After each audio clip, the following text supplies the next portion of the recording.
Hello everyone, welcome to this video. So, ഈ ഒരു വീഡിയോയിൽ നമ്മൾ ഡിസ്കസ് ചെയ്യാൻ പോകുന്നത് ലോജിക്കൽ കണക്റ്റീവ്സ് ആണ്. ഓക്കെ, സോ ഈ ഒരു പ്ലേലിസ്റ്റിൽ നമ്മൾ പഠിച്ചുകൊണ്ടിരിക്കുന്നത് പ്രൊപ്പോസിഷണൽ ലോജിക്കിനെ പറ്റിയിട്ടാണ്. That is propositional logic in discrete mathematics. Already നമ്മൾ പഠിച്ചതാണ് എന്താണ് പ്രൊപ്പോസിഷൻ എന്നുള്ളത്, അല്ലേ? അപ്പോൾ പ്രൊപ്പോസിഷനുമായിട്ട് ബന്ധപ്പെട്ട് ലാസ്റ്റ് വീഡിയോയിൽ നമ്മൾ കണക്റ്റീവ്സിനെ പറ്റിയിട്ടാണ് പറഞ്ഞത്. So what is connective? Connectives are the operators that is used to combine one or more proposition, അല്ലേ? ഒന്നോ അതിൽ കൂടുതലോ പ്രൊപ്പോസിഷൻസിനെ കമ്പൈൻ ചെയ്തുകൊണ്ട് ഒരു കോമ്പൗണ്ട് പ്രൊപ്പോസിഷൻ ആക്കാൻ വേണ്ടി യൂസ് ചെയ്യുന്ന ഓപ്പറേറ്റേഴ്സിനെയാണ് നമ്മൾ എന്ത് പറയുന്നത്? കണക്റ്റീവ്സ് എന്ന് പറയുന്നത്. ഓക്കെ, സോ ഏതൊക്കെയാണ് പ്രൊപ്പോസിഷണൽ ലോജിക്കിൽ യൂസ് ചെയ്യുന്ന connectives? Negation, conjunction, disjunction, conditional and biconditional. Already നമ്മൾ നെഗേഷൻ, കൺജങ്ഷൻ, ഡിസ്ജങ്ഷൻ ഈ മൂന്ന് കണക്റ്റീവ്സിനെ പറ്റിയിട്ട് ഡിസ്കസ് ചെയ്ത് കഴിഞ്ഞു. So in this video we are going to discuss about conditional operator or conditional എന്ന് പറയുന്ന കണക്റ്റീവിനെ പറ്റിയിട്ടാണ് ഇവിടെ ഡിസ്കസ് ചെയ്യാൻ പോകുന്നത്. സോ വീഡിയോ സ്റ്റാർട്ട് ചെയ്യുന്നതിന് മുന്നേ നിങ്ങൾ ഈ ഒരു ചാനൽ ആദ്യമായിട്ട് കാണുകയാണെന്നുണ്ടെങ്കിൽ ഒന്ന് ഈ ഒരു ചാനൽ സബ്സ്ക്രൈബ് ചെയ്യുക. അതുപോലെ തന്നെ ഓൾസോ ബെല്ലൈക്കൺ ഒന്ന് ക്ലിക്ക് ചെയ്യുക, സോ ദാറ്റ് നിങ്ങൾക്ക് പുതിയ വീഡിയോസ് ആഡ് ചെയ്യുന്ന സമയത്ത് ഇൻസ്റ്റൻ്റ് ആയിട്ട് നോട്ടിഫിക്കേഷൻസ് കിട്ടും. Okay, so let us start. So connectives, negation, conjunction, disjunction ഇതിൻ്റെ വീഡിയോ നിങ്ങൾ കണ്ടിട്ടില്ലെങ്കിൽ പ്രീവിയസ് വീഡിയോ കാണുക. ആ ഒരു വീഡിയോൻ്റെ ലിങ്ക് ഞാൻ ഡിസ്ക്രിപ്ഷനിൽ ഇടുന്നുണ്ട്. Okay, so what is conditional operator?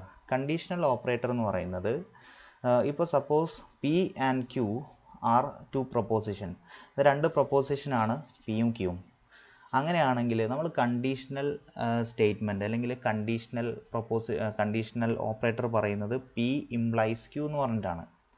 Okay, conditional statement എന്ന് പറയുന്നത് it is a proposition P implies Q. അപ്പോൾ പി ഇംപ്ലൈസ് ക്യൂ എന്ന് പറയുന്ന ഒരു പ്രൊപ്പോസിഷനെയാണ്, അല്ലെങ്കിൽ ഇങ്ങനെ നമ്മൾ പറയുന്ന ഒരു ഓപ്പറേറ്ററിനെയാണ് നമ്മൾ എന്ത് പറയുന്നത്? കണ്ടീഷണൽ കണക്റ്റീവ് എന്ന് പറയുന്നത്, അല്ലെങ്കിൽ കണ്ടീഷണൽ ഓപ്പറേറ്റർ എന്ന് പറയുന്നത്. ഓക്കെ, അതായത് നമ്മൾ ഇപ്പോൾ പ്രോഗ്രാമിങ്ങിലൊക്കെ പഠിക്കുന്നുണ്ടാവും ഈഫ് എൽസ്, അല്ലേ? If this condition is true ഒരു സ്റ്റേറ്റ്മെൻറ്റ് എക്സിക്യൂഷൻ ചെയ്യണം, അല്ലേ? ആ രീതിയിൽ നമ്മൾ ഇംപ്ലിമെൻറ്റ് ചെയ്യാറുണ്ട്. ആ ഒരു കൺസെപ്റ്റാണ് ഇവിടെ കണ്ടീഷണൽസ് എന്ന് പറയുന്ന ഓപ്പറേറ്റർ നമുക്ക് പറയുന്നത്. അതായത് ഇവിടെ വളരെ സിമ്പിളാണ്. When P is true Q should be true. അതായത് പി ഇംപ്ലൈസ് ക്യൂ എന്ന് പറഞ്ഞാൽ എന്താണ് P implies Q? P true ആണെങ്കിൽ ക്യൂ എന്തായാലും എന്തായിരിക്കണം? ട്രൂ ആയിരിക്കണം. അങ്ങനെയുള്ള ഒരു കണക്റ്റീവിനെയാണ് കണ്ടീഷണൽ എന്ന് പറയുന്നത്. That is P implies Q is false when P is true and Q is false. അതായത് പി ട്രൂ ആയിട്ട് ക്യൂ ഫാൾസ് ആയി പോയി കഴിഞ്ഞാൽ ഈ പി ഇംപ്ലൈസ് ക്യൂ എന്തായി പോവും? ഫാൾസ് ആയി പോവും. എന്ന് പറഞ്ഞാൽ ഈ പി ഇംപ്ലൈസ് ക്യൂ എന്ന് നമ്മൾ പറയുന്ന സമയത്ത് പി ട്രൂ ആണെങ്കിൽ ക്യൂ എന്തായാലും എന്തായിരിക്കണം? ട്രൂ ആയിരിക്കണം. അതായത് ഈ ഒരു ക്യൂ ഫാൾസ് ആവാൻ അവിടെ യാതൊരു വഴിയുമില്ല എന്നുള്ളതാണ് ഈ പി ഇംപ്ലൈസ് ക്യൂ നമുക്ക് പറഞ്ഞു തരുന്നത്. ഓക്കെ, പി ഇംപ്ലൈസ് ക്യൂ വളരെ സിമ്പിളാണ്. നമ്മൾ നേരത്തെ പറഞ്ഞതുപോലെ P or Q, P and Q ഇങ്ങനെയൊക്കെ നമ്മൾ പഠിച്ച പോലെ വേറൊരു കണക്റ്റീവാണ് പി ഇംപ്ലൈസ് ക്യൂ. അപ്പോൾ പി ഇംപ്ലൈസ് ക്യൂ എന്ന് എഴുതുന്ന സമയത്ത് പീനെയാണ് നമ്മൾ ഹൈപ്പോത്തിസിസ് എന്ന് പറയുന്നത്. പി ഇംപ്ലൈസ് ക്യൂ എന്ന് എഴുതി കഴിഞ്ഞാൽ പി എന്ന് പറയുന്നത് എന്താണോ അതിനെയാണ് ഹൈപ്പോത്തിസിസ് എന്ന് പറയുന്നത്. അതുപോലെ തന്നെ Q is called conclusion. Q ആണെന്ത്? നമ്മുടെ conclusion. Okay, so we can take an example of this conditional statement. നമ്മൾ ഇങ്ങനെയൊക്കെ പറയാറുണ്ട്. If it is cold then I will wear jacket, അല്ലേ? കോൾഡ് ആണെന്നുണ്ടെങ്കിൽ then I will wear jacket. അപ്പോൾ നമുക്ക് it is called എന്ന് പറയുന്ന ഒരു സ്റ്റേറ്റ്മെൻറ്റ്, അല്ലേ? അതിനെ നമുക്ക് എന്ത് ചെയ്യാം? പി ആയിട്ട് എടുക്കാം. അതുപോലെ തന്നെ ഐ വിൽ വിയർ ജാക്കറ്റ് വേറൊരു സ്റ്റേറ്റ്മെൻ്റ് ആണ്. ഐ വിൽ വിയർ ജാക്കറ്റ് ഈ ഒരു സ്റ്റേറ്റ്മെൻറ്റിനെ, ഐ വിൽ വിയർ ജാക്കറ്റ് എന്ന് പറയുന്ന സ്റ്റേറ്റ്മെൻറ്റിനെ ക്യൂ ആയിട്ട് എടുക്കാം. അങ്ങനെയാണെങ്കിൽ നമുക്ക് എങ്ങനെ റെപ്രസെൻ്റ് ചെയ്യുക ഈ ഒരു സ്റ്റേറ്റ്മെൻറ്റിനെ? If it is cold then I will wear jacket എന്ന് പറയുന്ന സ്റ്റേറ്റ്മെൻറ്റിനെ നമുക്ക് പി ഇംപ്ലൈസ് ക്യൂ എന്ന് പറഞ്ഞ് റെപ്രസെൻ്റ് ചെയ്യുക. That means if P, that means if it is called then I will wear jacket. If P then Q. അതാണ് P implies Q എന്ന് പറയുന്നത്. അതുപോലെ തന്നെ വേറൊരു റിയൽ ലൈഫ് എക്സാമ്പിൾ ആണ്, if A B C is a triangle then angle A plus angle B plus angle C equal to 180. എല്ലാവർക്കും അറിയുന്ന കാര്യമാണ്, ഒരു ട്രയാങ്കിളിൻ്റെ എല്ലാ ആംഗിൾസിൻ്റെയും സം എത്രയായിരിക്കും? 180 ആയിരിക്കും. അപ്പോൾ നമ്മൾ ഒരു ട്രയാങ്കിൾ ആണെന്നുണ്ടെങ്കിൽ ഓരോ ആംഗിൾസിൻ്റെയും സം ആഡ് ചെയ്ത് കഴിഞ്ഞാൽ 180 കിട്ടും എന്നുള്ളത് എല്ലാവർക്കും അറിയാവുന്നതാണ്. അപ്പോൾ if A B C is a triangle then angle A plus angle B plus angle C is true. അതായത് ഈ ഒരു A B C is a triangle എന്ന് പറയുന്ന സ്റ്റേറ്റ്മെൻറ്റ് ട്രൂ ആണെങ്കിൽ ഈ angle A plus angle B plus angle C equal to 180 എന്ന് പറയുന്ന statement എന്തായിരിക്കും? ട്രൂ ആയിരിക്കും. ഇതൊരിക്കലും എന്താവില്ല? ഫാൾസ് ആവില്ല. ഓക്കെ,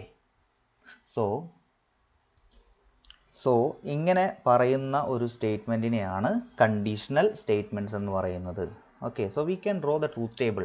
നമുക്ക് എന്ത് ചെയ്യാം? ട്രൂത്ത് ടേബിൾ വരക്കാം. ഇതുവരെ നമ്മൾ പഠിച്ചതിൻ്റെ ഒക്കെ ട്രൂത്ത് ടേബിൾ നമ്മൾ വരച്ചിട്ടുണ്ട്.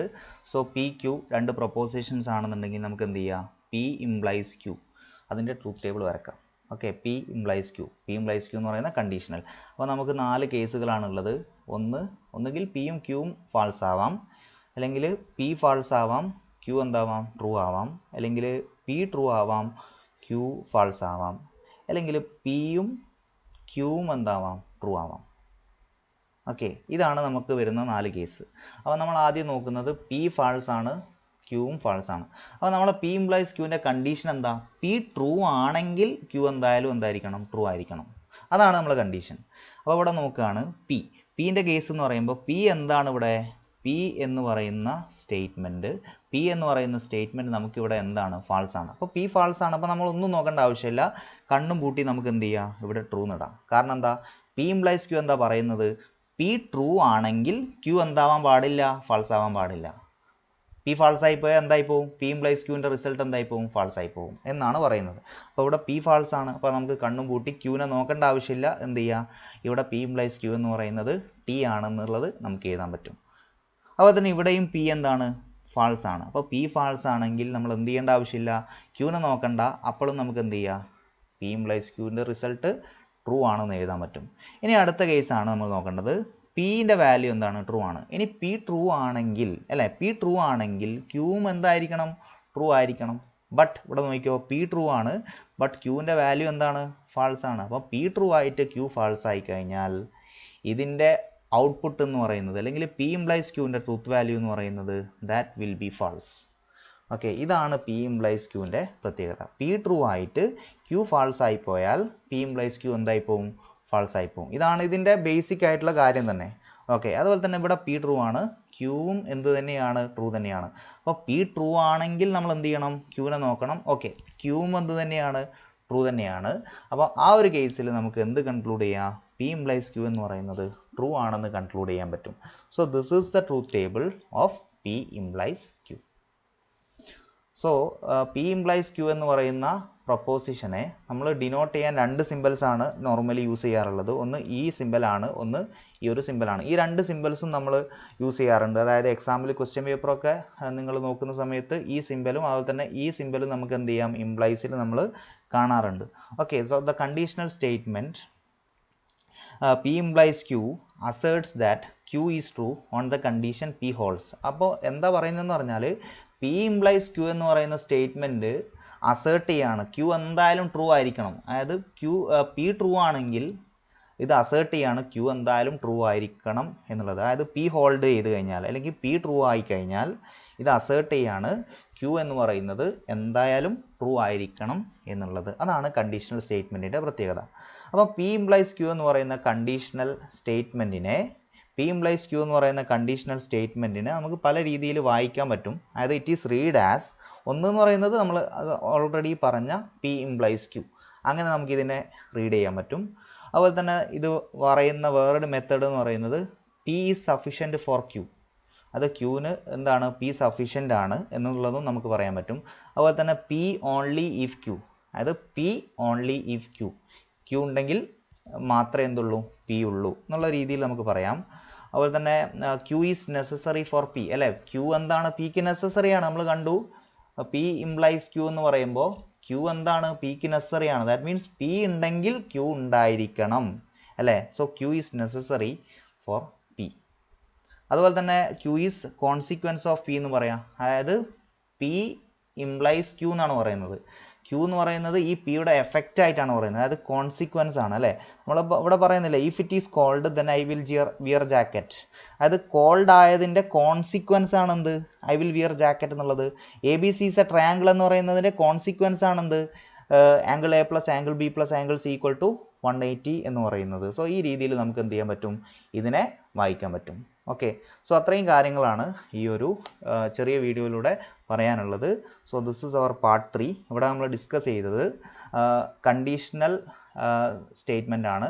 എങ്ങനെയാണ് കണ്ടീഷണൽ സ്റ്റേറ്റ്മെൻറ്റ് ഇംപ്ലിമെൻറ്റ് ചെയ്യുന്നത്, അതിൻ്റെ ട്രൂത്ത് ടേബിൾ, ഇത്രയും കാര്യങ്ങളാണ് നമ്മളിവിടെ ഡിസ്കസ് ചെയ്തത്. So if you like the video please like the video. അതുപോലെ തന്നെ ഒന്ന് നിങ്ങളെ അഭിപ്രായങ്ങൾ എന്ത് ചെയ്യാം, ഒന്ന് കമൻ്റ് ആയിട്ട് താഴെ രേഖപ്പെടുത്താം. Okay, thank you so much.